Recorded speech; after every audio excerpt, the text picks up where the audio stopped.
Hello everyone, I'm Brian and welcome back. Let's go ahead and continue. In Swamiji's footsteps. Other teachers who came, the first prominent was Paramahansa Yogananda, famous author of Autobiography of a Yogi. He came in 1920. In some ways, his career parallels that of Swamiji. Like Swamiji, he came to speak at a major interreligious event. He spoke at the Parliament of Religious Liberals, it was called, and somewhat like the Parliament of World Religions. He established the Self-Realization Fellowship and developed a considerable following in the U.S. Then later would come Ooh. Jiddu Krishnamurti, the famous teacher that truth is a pathless land. He did not start an organization or a group. In fact, he was very much against gurus or any sort of traditional teaching. He said, find the truth within yourself through self-inquiry. Oh, I miss his videos. Oh my gosh. I love how Krishnamurti would always ask the question and want you to answer it. He wouldn't give you the answer not necessarily right away because he wants you to answer. And then obviously most people don't. I mean, because they want to know what the answer is from him, even though he pushes you to answer it. But then he answers it, isn't it so? It's been a while since I reacted to a Krishnamurti video, but it's getting blocked. So it used to be where it was claimed. Now it's getting blocked. So I don't know where that is on that one, but please, there is an official Judy Krishnamurti. I hope I'm saying his name correctly. YouTube video, and he has a lot of videos on there. And it's so amazing to watch him talk and talk about things. I absolutely love his videos. Maharishi Mahesh Yogi, of course, we were skipping forward a number of decades, but the founder of Transcendental Meditation and the one who brought that particular practice to the U.S. and other parts of the Western world. Of course, he was the teacher of the Beatles when they first learned meditation, and they stayed some time with him in 1968 at his ashram in Rishikesh. A.C. Bhaktivedanta Swami Prabhupada, whom I mentioned earlier, the founder of ISKCON, more of a devotional, bhakti-oriented Hindu path. Swami Satchidananda, another yoga teacher who came to America. He spoke at the famous Woodstock Festival in 1969. There were hundreds of thousands, like they were planning on, I think, 200,000 people. They ended up with 400,000 people. They Wow. didn't have enough food. They were worried that the crowd was going to get anxious and riot. And so Swami Satchidananda led them in a mass meditation. Sri Chinmoy, who is based right there in New York, where many of you are, also brought Vedantic teachings into the U.S. Satya Sai Baba did not come so much to the U.S., but he has many followers here.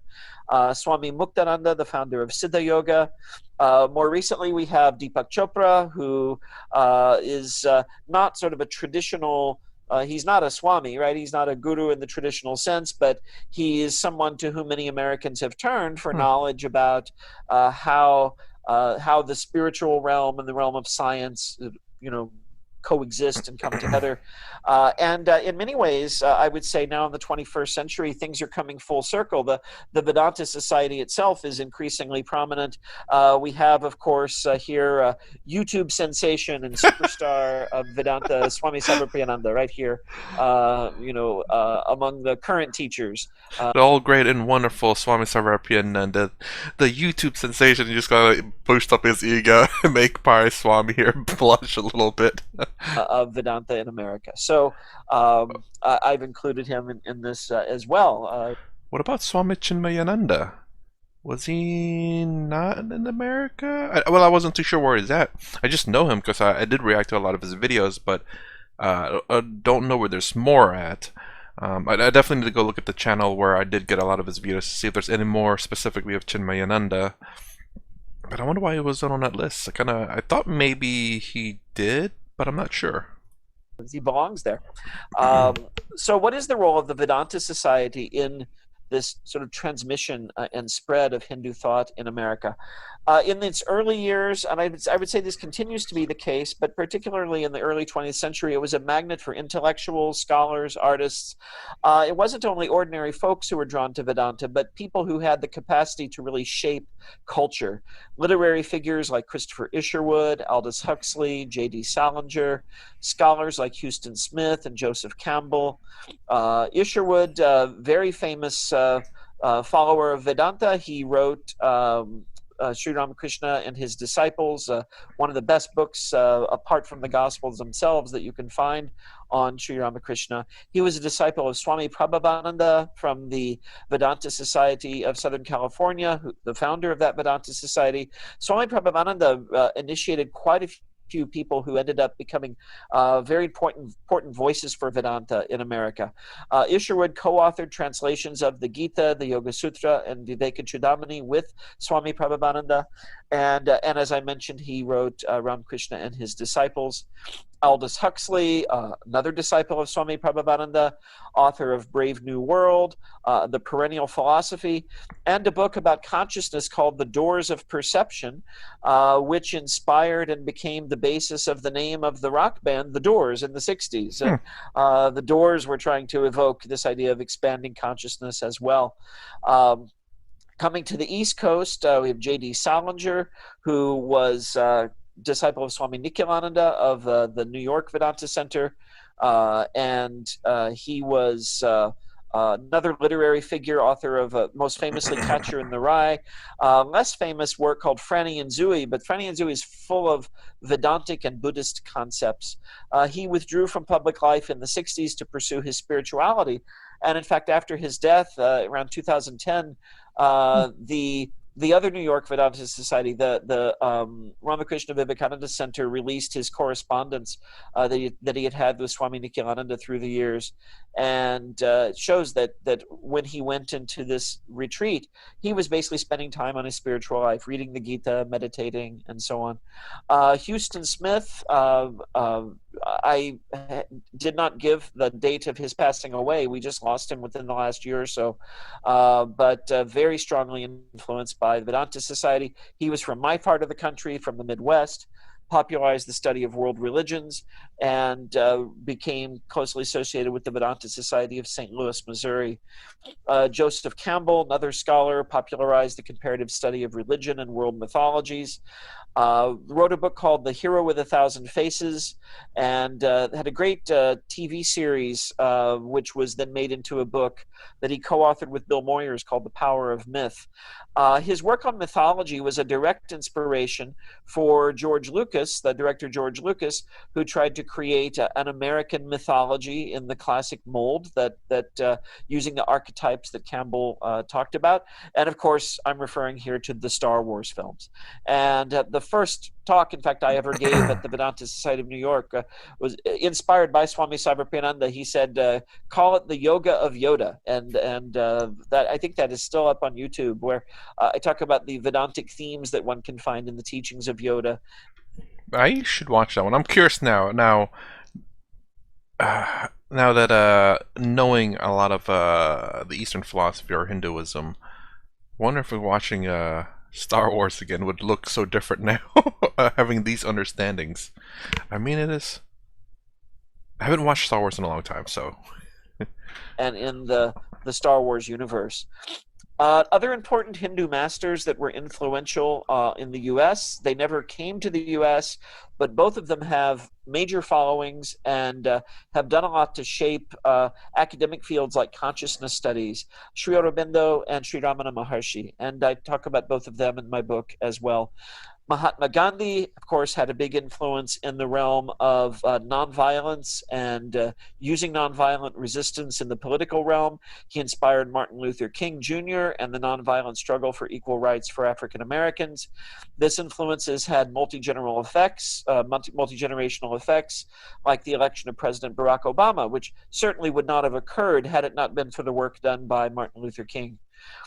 George Harrison, whom I mentioned earlier, coming in the 60s, his fascination and that of the other Beatles with transcendental meditation under Maharishi Mahesh Yogi, Harrison's later embrace of ISKCON and serious engagement with Hindu spirituality throughout his life has had an influence in terms of sheer numbers, I would say, comparable to that of Swami Vivekananda and Gandhi, because he's reached so many people. The Beatles were rather like Star Wars, such a powerful cultural force.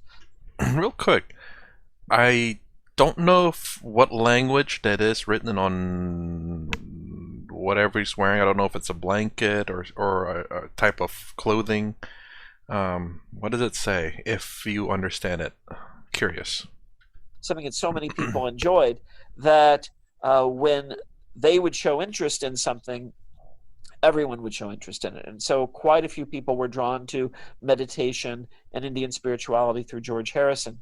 Though Indian music had long appealed to a small group of connoisseurs in the West, kind of like Indian cinema today, the famous friendship of George Harrison and Ravi Shankar brought Indian music and spirituality closer to the American mainstream. Here we have an album cover. This is Jimi Hendrix and his band presenting themselves as the cosmic form. The album cover art is clearly evocative of the 11th chapter of the Gita, where Lord Krishna reveals his cosmic form to Arjuna. Again, this type of artistic style, bringing in images of Hindu deities and other types of Hindu imagery, really took off in the 1960s when there was a sort of a new wave, you could say, of interest in Hinduism and in India. So I've been talking about the ways in which Americans became interested in Hinduism and India. What about the actual Hindu community? Hinduism has also spread in America due to increasing numbers of Indian Hindu immigrants to the United States. This photo is of one of several Hindu temples in Pittsburgh. This is the Venkateshwara Temple in Pittsburgh, Pennsylvania. In 1965, an act that had been imposed in 1924 called the Asian Exclusion Act, this was lifted in 65, and this made possible the coming to America of people from India, practicing Hindus. There were Hindus and Sikhs and a few Indian Muslims also in America in the late 19th and early 20th centuries. And Real quick, it says the Asian exclusion. I would assume every Asian, not just Indian. Definitely got to look that up as to did it really mean all Asians, or would they say Asians they meant Indian? I assume it's all Asians. in one of the chapters, I talk about just the incredible racism that they encountered. And in fact, this was probably the most shocking thing that I encountered in my research, because I began with this sort of very lighthearted, sort of Phil Goldberg-esque spirit of, oh yeah, Hinduism is so interesting. Many of us are so drawn to it. How did this fascination begin? Sort of this love affair between America and Hinduism. But that very positive embrace of Hindu ideas and practices like yoga coexists with this really nasty racism, which is still present today. But in the early 20th century, it reached a point where the first Indian to actually get American citizenship had his citizenship stripped from him, and he was deported back to India. And in 1924, this Exclusion Act was imposed, which kept all but a very small handful of graduate students from coming to the U.S. So Indians, Chinese, Japanese, There they you were go. all excluded in 1924. Okay, so it was in fact most Asians. They didn't say Taiwanese, Filipino, or not Laos, Vietnamese or anything like that. But I'm assuming it's all inclusive, all of those people, in Malaysia as well. But 1965, this was lifted, and this was in the wake of the passage of the Civil Rights Act, which was, of course, due to the activism of Dr. Martin Luther King, Hmm. who was, of course, inspired by Mahatma Gandhi's, right? So you see Mhm. how all of these things are connected historically and tied together. And the thing is, though, is that the war I learned that kind of Martin Luther King was inspired by was from Epic Rap Battles of History.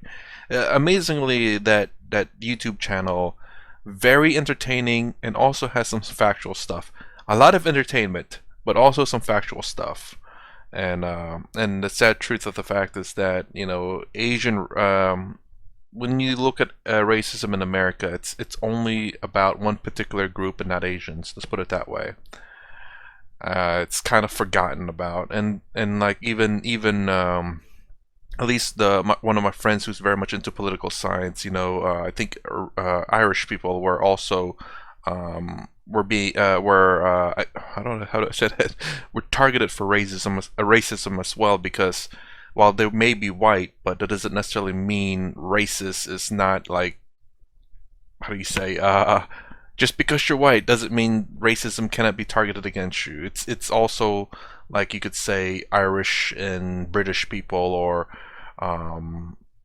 or you can say Germans and French or whatever that may be, because obviously during World War II there's this very specific race, the Aryan race. Only, I believe, the Aryan race. So even if you're white, if you're not Aryan, you are not superior. So while that is very much racism itself, but it doesn't mean white, which is also another thing that's missing in terms of a lot of discussions. But anyways, Lifting of the Exclusion Act has also enabled immigration from Buddhist countries like Japan, China, and Thailand. And you oh, there could we tell go. a similar story about Buddhism in America and how there are Westerners who are fascinated with it, and then you have the actual immigrant communities bringing the tradition into the country. I do wonder what percentage of Americans are Buddhists versus Hindu, and I wonder if Buddhism is like, is it Swami Tadamananda and Swami Sarvapriyananda that says that Buddhism is much more popular in America? It's a bit more popular. I'm curious as to the statistics on that and wondering why. Why Buddhism, and maybe it's kind of like what happened in India where Buddhism kind of took over for a while, and it got really popular and almost, from what I understand, removed Advaita Vedanta until I can't remember his name. I'm terrible with names, honestly, but I do remember one of the, I wouldn't say the founders, but again, a very profound, I want to say teacher, but Guru Swami, that came and kind of almost annihilated Buddhism from India, but it went into, of course, China and Japan. But yeah, I wonder if that's what's happening kind of in America right now too, where Buddhism is quite thriving, but thriving maybe 1%, maybe 1.4%. Hindus in America are one of the most materially successful religious groups in the United States, with the highest levels of educational achievement and among the highest household incomes of any religious group. Besides the Pew Research Center, there's also the Gallup poll, which does a lot of research on sort of religiously based data. And the Hindu community and the Jewish community sort of vie for the number one and number two positions Wow. in terms of material prosperity from year to year. It varies a little bit from year to year. But the community has succeeded because the Hindus who've come to America are very educated, very high achieving people. 48% of Hindu Americans hold a postgraduate degree. Um, Again, this is, I mean, don't get me wrong, like I said, there is racism in America. It's not as bad as a lot of people say. There's a lot of hate in America. You can find those in certain spots, much more largely than racism in America. But genuinely, you do have a chance in America. You have to find the good spots. There are plenty. And obviously, when you go to a metropolitan side area or like big, large area, you're going to find a whole range of people. But you have a whole range of opportunities as well. You have to take the good with the bad, as they say. And that's just the kind of the thing with like major populated areas. It's just that there's so many people, so many different ideas, which is a good and a bad thing, because you have so many different things, so many different peoples of different types of ideas, identities, and all of this stuff that wants to be so creative, but at the same time they have conflicts because of the difference of ideas. That's kind of the thing that you have to accept with that, I suppose. as the next generation of Hindus is growing up in the United States, Hindu Americans have also begun to speak up for their rights and the rights of others and to correct misconceptions about Hinduism. This is the logo of the Hindu American Foundation. I'm very proud to have worked with them and some of their ventures in trying to correct misperceptions Mm. and roll back some of the prejudice that is there. Sorry for pausing so much, but I mean, this is so much good things here. Like, again, pluralism.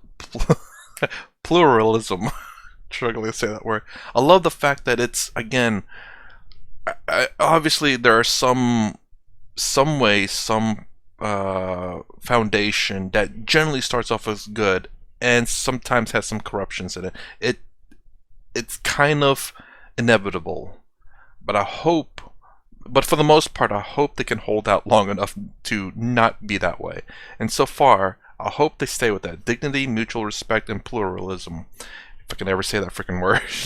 But and the things that's been said in America for the past few years has been kind of divisive, because even though they claim to be inclusive, not really. And I hope that and I wouldn't doubt that this is genuinely that. I just hope it doesn't fall to like bad people, of course. About Hinduism. In 2012, the first Hindu was elected to Congress, Tulsi Gabbard, a Oh, Democrat from Hawaii, a Gulf War veteran, raised Hindu, though not of Indian descent. Her parents were part of a Vaishnava tradition, kind of like ISKCON. It wasn't ISKCON, but it was a very similar sort of tradition that came to Hawaii, and she grew up in that. And she ran for president this year oh, for the Democratic nomination.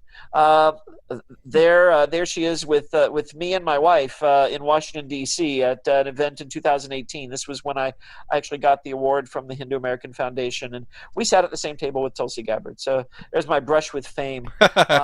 In 2016, three more Hindu Americans were elected to Congress: Ro Khanna from California, Raja Krishnamurti from Chicago, Illinois, and Pramila Jayapal from Washington. She's also the head of the House Progressive Caucus. all Democrats so far. All three were reelected in 2020. Um, the mother of our new vice president was also a Hindu immigrant from India. She was born in Chennai, the mother of Kamala Harris, who's now going to be our vice president. So you can see from the Asian Exclusion Act and being kept out of the country to now the mother of our soon-to-be vice president, there's definitely been progress in terms of Mhm. acceptance and openness to Hindus, and of course there has long been this sort of stream of interest in Hindu thought and practice by Americans. Very much so. But who knows what the future may yet hold? Of Hopefully course. more progress, but probably more struggle too, because we have not left all of the prejudices of the earlier years behind us.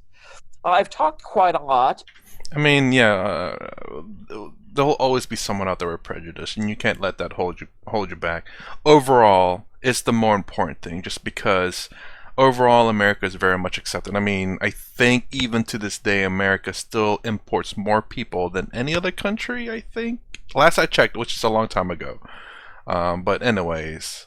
And there's a worry, of course, when America imports so many people that they're taking away the brightest people from other countries.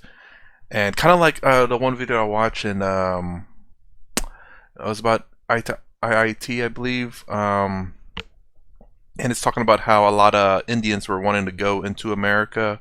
A lot of ones graduating and everything, and America taking Indians best and brightest, and kind of leaving, I guess, a lot of these people that tends to have a lot more, I guess, viability for the future. I don't know what the right word is, but anyways, that they could stay in their country and to help develop it. And that, in fact, what they said in that video is that now they're not coming to America, or not as much, and staying and developing India, which is a great, fantastic thing, honestly. Again, I hope a lot of people look.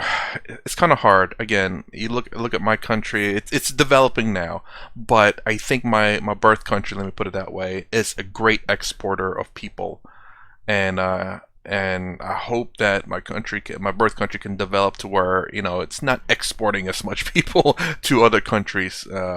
So, and that's the same thing with most countries. Like they hope to stay where they're born at. I'm sure most people want to do that, but you got to look at what you got around you, and most people even just move to another city, or hell, look at how as big as United States is, from say the east to the west coast, or you look at India from the north to the south, or China from the west to the east, or well, freaking UK is tiny. Going from one end to the other is like 5 hours, so that's not really much of a move. But you get the points. The fact that people prefer to stay where they're at, but if there's not much around them, obviously they're going to have to move, and hopefully that changes. A lot of countries are developing. My birth country is. I know India is. China. I mean, it's freaking exploding in China. In weird ways, I will say though. I'm trying to think of other countries that are kind of developing, but most countries so far that I know of is, well, I don't. I just said it actually. And I could talk a lot more. I'm actually creating a course next semester on Hinduism in America using the book. There's a lot in the book that I did not manage to cover today. So I'm quite happy if we just move into questions. And again, I'm just grateful for your time and for letting me share my work with you.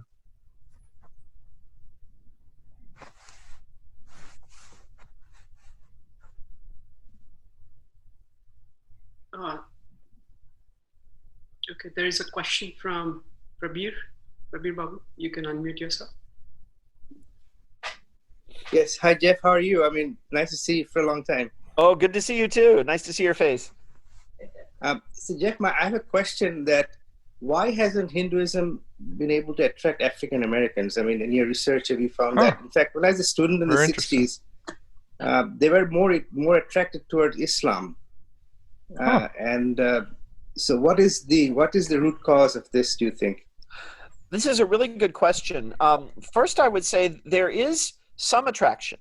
In fact, if you look at the statistics of the ethnic composition of people who self-identify as Hindus in America, 91% are of Asian background, mostly from India.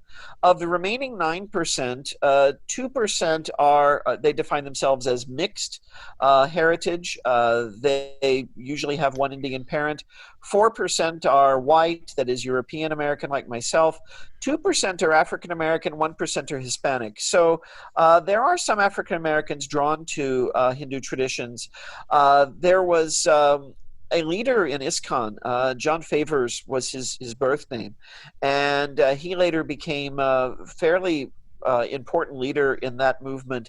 The well-known jazz artist John Coltrane was very drawn to Vedanta, and he did a composition called A Love Supreme, and it is a representation in the form of jazz of his experience of Vedanta.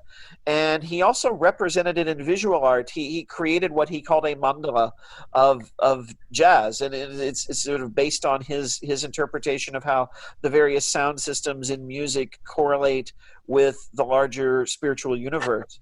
And his wife, Alice Coltrane, was even more involved, in fact, in her work. She became somewhat of a guru, in fact, for many people, and did musical work, but also taught people meditation and so on. It is true, though, nevertheless, that I think in terms of an appeal to different communities, the people who have been drawn, the Westerners who have been drawn to Hinduism have tended to be white, middle and upper class, and pretty well educated. And I would say this is largely a matter of access, right? Because particularly in the time before there were many actual Indian practicing Hindus in America, unless you had the good fortune to live near a Vedanta society, you learned about it through books or through travel. So it automatically, you could say, biased things in a sort of class direction, which also maps very often onto race in America. I think that the story about Islam and the African American community is, I mean, you could write a whole book about that, and people have, that the organization called the Nation of Islam doesn't really teach Orthodox Islam, but it's really a sort of ideology of resistance against the dominant white society. And I think that has been part of the attraction of Islam. And Islam has long sort of presented itself as an ideology of resistance of the poor against the rich, the downtrodden against the upper classes, and so on. So there's kind of an intrinsic appeal there. I have sometimes, this is going to sound strange, but I think it's relevant to your question. I've sometimes asked myself, had I been born in an African American body or a Native American body, would I have been as drawn to India and to Hinduism as I have felt free to be in this life? And I suspect probably not, because if you're in one of those communities, I think you often feel a duty and an obligation to that community. To these are repressed communities. They're communities that have been held back, that are suffering greatly, and you want to help your people advance. If, like me, you're from, I mean, I wasn't from a wealthy background by any stretch of the imagination, but if you're from a relatively privileged background, then you have this sort of freedom to explore and try different things. And so I think that these are all factors in how this sort of plays out. One of the statistics that I heard, that most black people live in metropolitan areas, large areas. Not all, of course. I don't know how true that is. I've heard that, and it makes sense. So I don't think it's necessarily access. I mean, don't get me wrong, that's for modern day though, but in the past, I'm sure it's quite difficult, honestly. Then again, how many Hinduism or how many Hindu type schools are around here? It's not very many, honestly. As growing up, I didn't really hear of any, so I mean, obviously in poorer areas, there's probably not very many Hindu schools. At least if there were, they're not well known. Most people that you're surrounded with are going to be Christians. So unless you're living in like large metropolitan areas where there's a lot of a higher chance of interacting with foreigners, like say California, LA, where all international flights kind of come in. That's where you'll have your highest chance of meeting people who are, of different religions and different race. Not very many. I will say, not very many people or many people that are foreign come to the middle parts of America. They mostly stay in the West and East Coast. So, finding for people to come to the middle parts of America and not the East and West Coast is very rare, foreigners. But don't get me wrong, there's military bases and stuff where you'll also find foreigners, as in like not American born, you could say. Is what I probably mean to say in that, because there are a lot of military people who marry foreign women or men, and then they become American citizen, and they happen to be stationed at a base, somewhere in the middle of nowhere, or sometimes even though they met them in New York City, or they're having to station over there, and then they get, they have to move with wherever the either the father or mother, or the man or the woman in the military, to wherever they're stationed at. So it's much more frequent to see foreigners in close by military bases, but in terms of them just coming to like the middle of the country, kind of, it's very rare. Very rare. It's not as common as East and West Coast, obviously.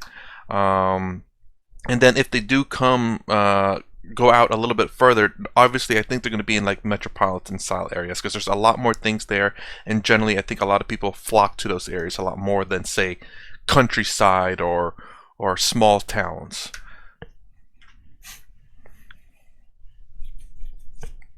Thank you very much. Shekhar, you're next.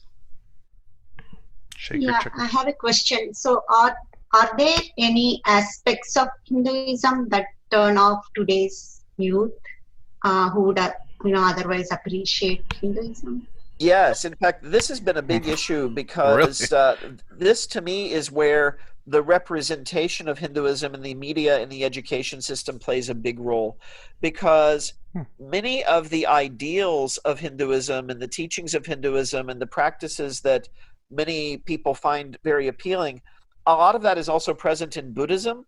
And Buddhism has been sort of very successfully presented to people as a spiritual path. And the way Hinduism is often represented is in terms of cultural aspects that are very difficult for most Americans to relate to. So caste is emphasized very heavily, for example. People often sort of reflexively associate Hinduism with things like the poverty in India, right? So they don't realize India was one of the wealthiest countries on earth for most of human history, right? I talk about in my book how trillions of dollars of wealth in today's terms were extracted from India by the British Empire. So it was the country was really put at a big disadvantage.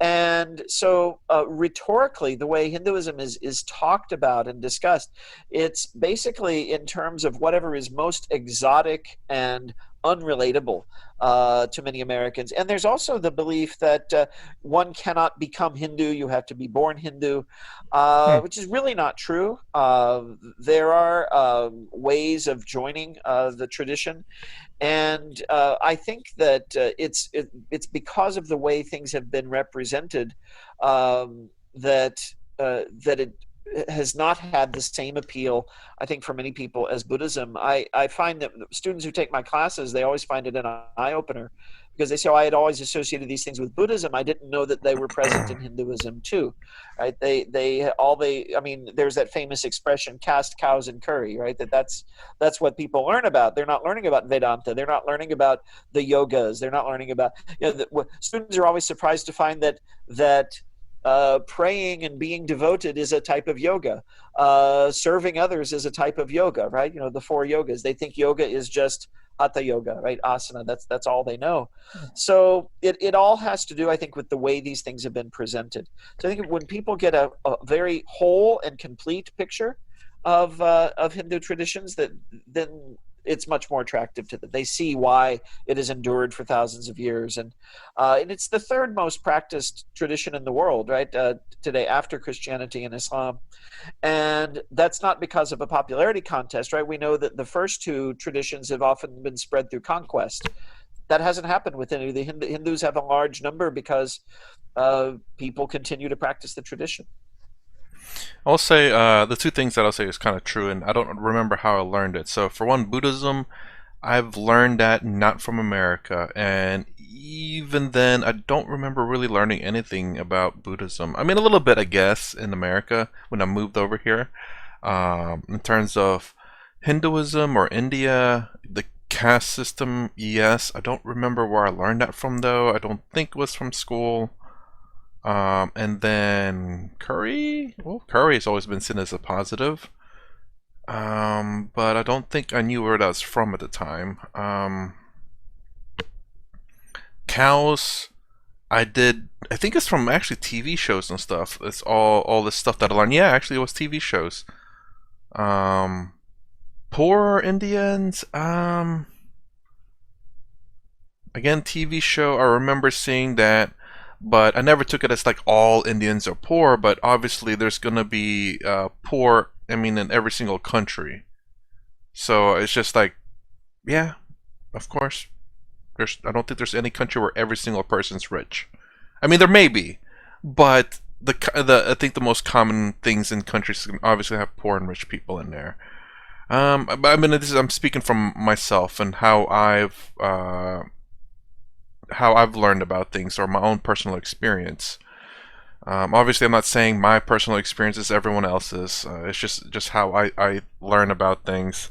I try to remember specific segments of my life in years. Like, okay, when I'm this age, when I first came to America, or before I came to America, I have different mindsets to see where I'm at, or try to remember, and then to how I would think if I still had that mindset, and kind of see how my progression of how I think now.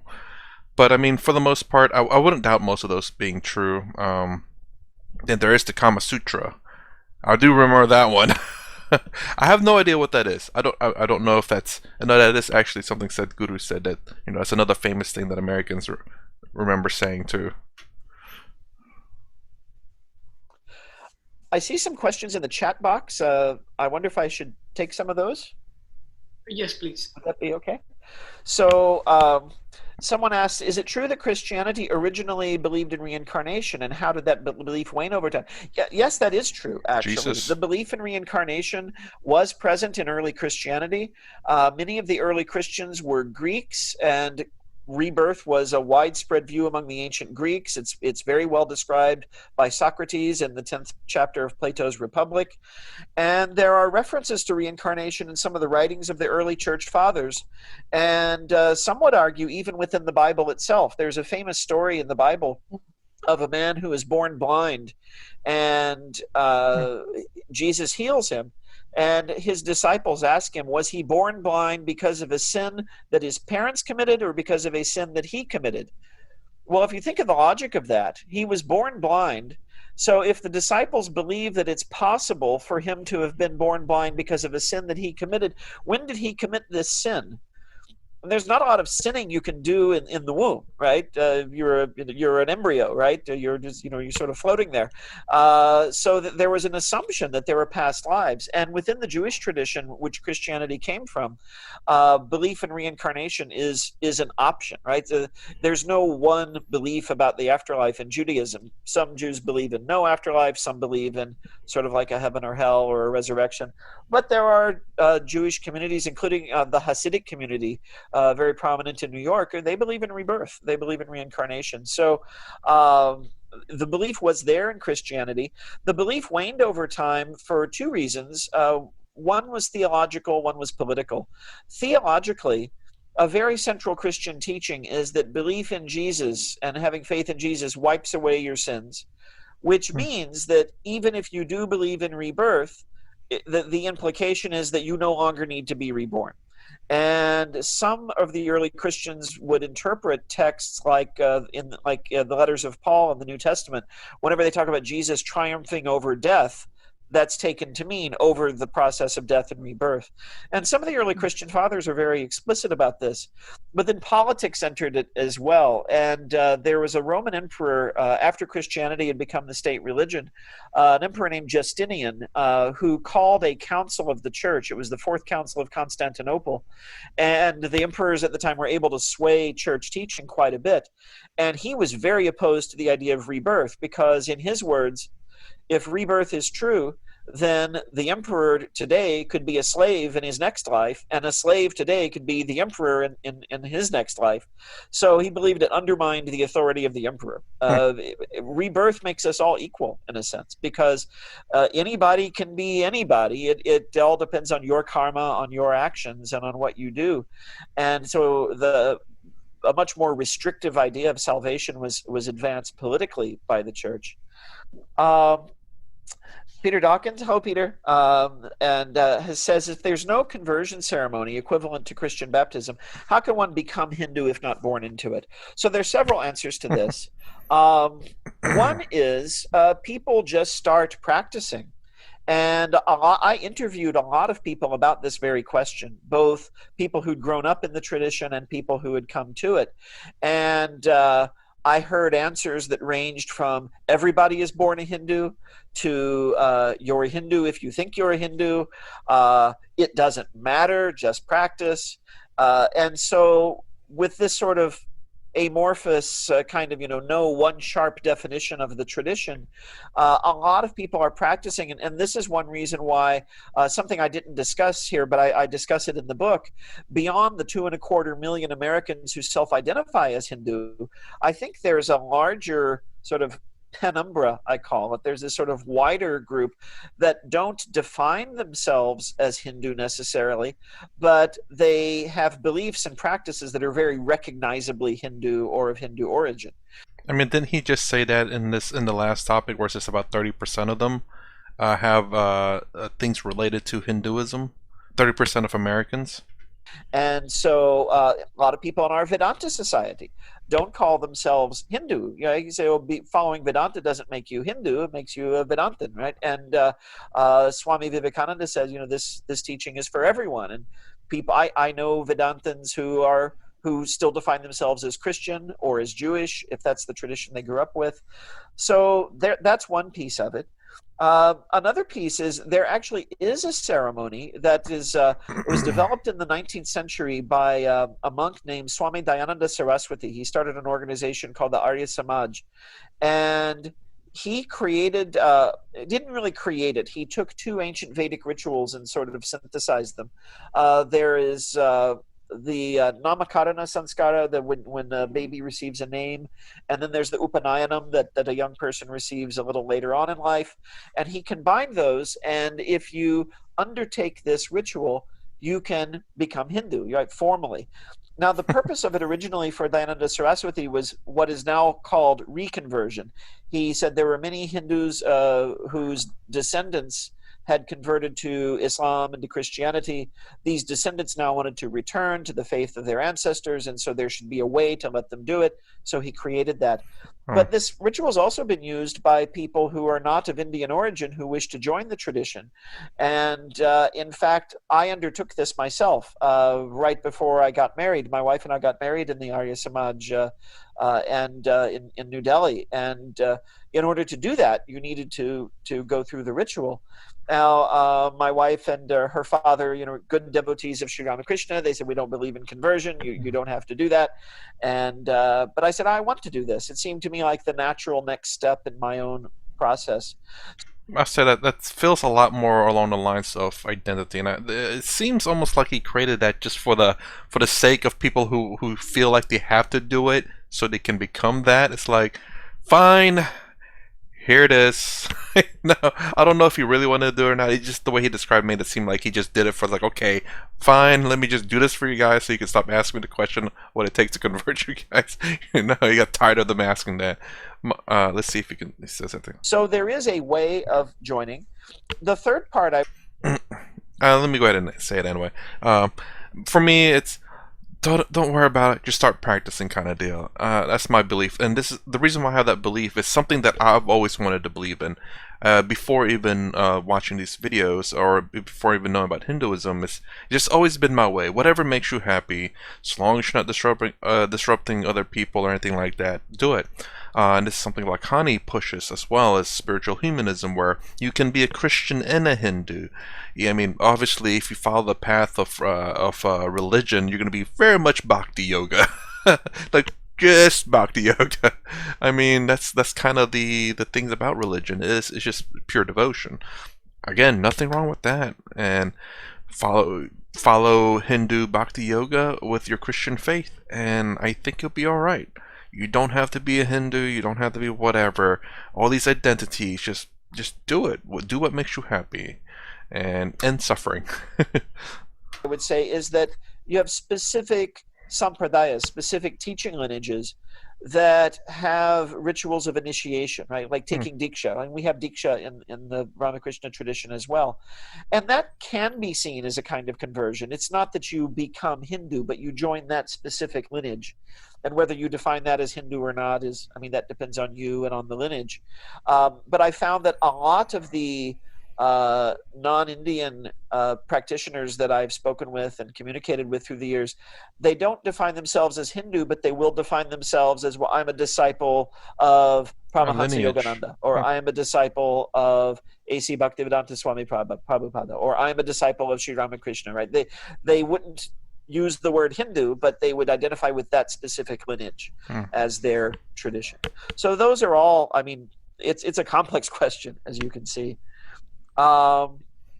Let's see. So don't overly complicate.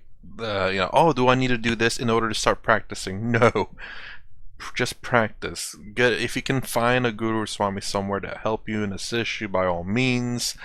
Or just kind of like the best I could do. Watch Swami Taratmananda, Sadhguru, Swami Sarvapriyananda, Lakhani. Because obviously I don't live anywhere near them.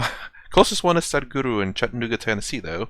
But I would love to go to see all these. I love to go to the Sadhguru place in Tennessee. I love to go to Swami Sarvapriyananda in New York. I don't know which one's closer, New York or New Jersey. And then Swami Taratmananda in New Jersey. I believe he's in New Jersey. Someone noted it became more fashionable after Cassius Clay converted during the Vietnam War. Yeah, that referring back to this Nation of Islam. Yeah, that was that did a lot to popularize that tradition. So someone mentions a movement that is fast picked up is asanas and yoga movement and meditation. A lot of the philosophy and mantras are reflected in these spaces. How much of it is reflected in your work? If I understand the question correctly, I might be misunderstanding the question, but I think it's saying, is my own spiritual practice reflected in my work, like the things like the philosophy and so on. And yes, I'm always very frank about that. There are different approaches among scholars in this field. Some people like to sort of keep their own beliefs and practices aside because they want to present things in an objective way. I tend to think that sort of true objectivity is not really possible, but it is possible to be very open about one's assumptions so that everyone knows where you're coming from, and that's what I tend to do. Yes, obviously try to be as subjective as possible, but do understand that everyone has biases. No matter what someone says, and hopefully I've said this before, is that yeah, you'll never get away from bias. The second that you're learning some bit of information, that will always influence you. And it's not to say that what you say is not objectively true, but there's always a potentiality of bias there, and always assume so. Even what I say, obviously what I say is objectively true, nothing else. No biases whatsoever. Would you be able to point out sayings of Jesus that resonate with Advaita? Oh, certainly. Ooh. Love your neighbor as yourself. My good friend Prabhajika Vajraprana adds to this, because your neighbor is yourself. That if you look at a lot of the teachings of Jesus, they fit very well with Advaita Vedanta. I'm not going out on a limb and saying that he was a follower of Advaita Vedanta, or that he traveled to India and learned Advaita Vedanta. Maybe. As my own guru in the Vedanta Society is fond of saying, could be, right? Maybe so. We don't know the answers to those questions. But a lot of his teachings resonate with Advaita. Another favorite teaching of mine of Jesus is from the Gospel of Matthew. He says, be perfect as your Father in heaven is perfect. And very often in Christianity, one hears this sort of saying again and again, we're all sinners, we're all sinners. That's what Swami Vivekananda was objecting to, because Sri Ramakrishna had taught them that if you say to yourself again and again, I'm a sinner, you're going to make that true. If you focus rather on the perfection of the self, you will manifest that. And Jesus did not say, oh, you're all sinners. He said, be perfect, which implies we have the capacity for perfection. So obviously those are two teachings in particular that I see as very Advaita. Oops. In Jesus. And of course he said, I and my Father are one. And of course many Christians take that to mean he was only talking about himself. But according to Advaita, we're all one with the infinite. And we could say someone like Jesus is someone who realized that, right? Who was a realized master. I will say, oh god, what did he say that I know I've probably forgotten? Oh crap.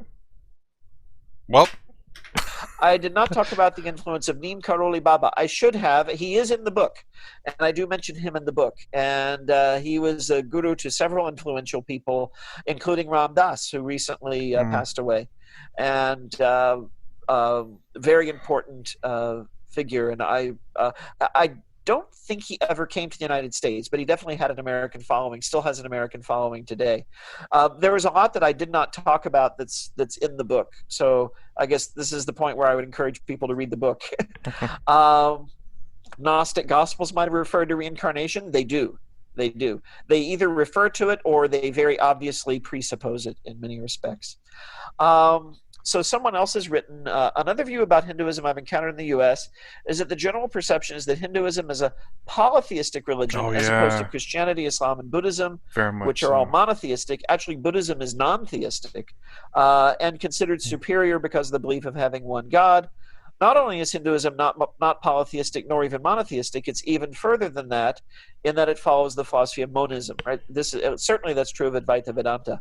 Have you encountered such views as well? Just as you mentioned before, what are your ways of correcting such mass opinion in your view? So I encounter these views all the time because my students come to me from high school where they've been taught all of this. Oh, Hinduism is polytheistic, people worship cows, and they're all divided into castes, and that's what they know. Right? That's what they remember from high school. So when I present on the deities, one comparison that I often make, since most of the students are from a Christian background, is with the Christian idea of the Trinity, which is that God is one, but also has three, you could say, aspects or forms. And I will often say, if you expand the concept of the Trinity to infinity, then you're close to the Hindu concept of God, because the one infinite reality can manifest in any variety of forms, and does so for our benefit, right? In order that we can actually experience bhakti and draw nearer to the infinite, right? Unless you're a jnana yogi, you know, the idea of the infinite is very abstract and hard for people to relate to. But for bhakti, you need a personal form. And because we're all different and we're all attracted to different aspects of personality in life, there are many, many forms for all the different types of devotee. And the students, I think, seem to understand that well. And they like the sort of inclusiveness of it. Because then, if you extend that and make it universal, you could include Jesus. I mean, you could include all the different understandings of God that people have and say these are all legitimate Ishtadevatas. These are all paths to the same infinite reality. Someone's written here, Sermon on the Mount. Real quick with that one, I like the fact that you could explain like what Sadhguru says, where why restrict, why no one, how do I explain this? Like everyone likes things differently, like you said, but you can have your own personal God, something that you enjoy and like yourself. Why restrict how God would present Himself towards you? Everyone sees God a little bit differently, and everyone sees a little bit of themselves in God. I do like to believe, like even in Christianity, that some people will, manifest God in their own image into some degree. So this is how you can kind of get like people who justify their actions to some degree, where it's like, oh, I know God would do this because I do it, or something like that, where they see themselves as God to some degree. And you could say that in some parts that's not exactly wrong, and then in some parts that's kind of crazy. And I could see both ways, obviously. There are people, the crazy ones would justify their actions saying it's God, and then there's some rational ones and good people would say that that's what God would do. Both are saying the exact same thing, but one's a little bit crazy and the other one's not. But yeah, obviously, and then because of this little personalization, or they see themselves as God, or see God, they justify their actions because they think God would do that. It's a little bit of a personalized God as well. Obviously, the good person that says God would do this and the crazy person that said God would do this are two different gods. So there's already polytheistic gods there. Personalized gods, you could also say that too.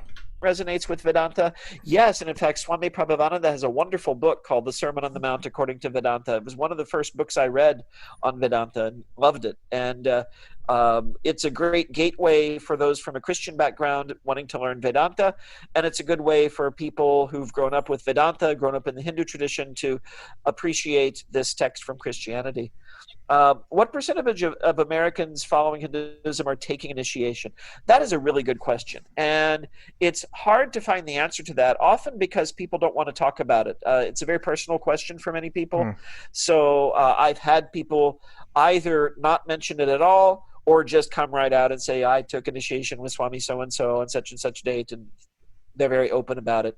But I didn't see any pattern there. It depended on the personality of the person I was talking with. I would say it's definitely a minority, but I don't know the percentage. That's really a good question. Okay. Any other questions? I think I went a little overtime. I always say to people, my last name is long and I can talk for a long time. So thank you for being patient with me. Okay. So again, very interesting. I don't know if you're going to watch this, but I remember the comment saying that in 50 years, America is going to say Hinduism was created in America. No. I mean, you'll obviously find people in here that says, humanity started in America, or Christianity was founded in America, but those are like very extreme. Like maybe 5 people will probably say that. And I'm sure there'll be 5 people that says Hinduism started in America. But overall, Christianity's been in America for a long time, and they don't say Christianity started in America. So you have no fear in that one. I doubt America's gonna say, nope, Hinduism started in Idaho. Somewhere around the middle, somewhere over there. You think it's potatoes, but no, it's Hinduism. Again, I'm sure you'll find someone that will say that, but the vast majority will not. And but yeah, anyways, it's again 0.7% of Americans identify as Hinduism, Hindu, and 30% has ideas around Hinduism, like reincarnation or spiritualism. Things that are not exactly as they claim to be Hindus, but ideas of Hinduism itself. So anyways, before this runs way too long, let me go ahead and end the video here. If you like my content, please consider subscribing. Thumbs up, thumbs down below. Thanks for watching. I'll see you in the next vid.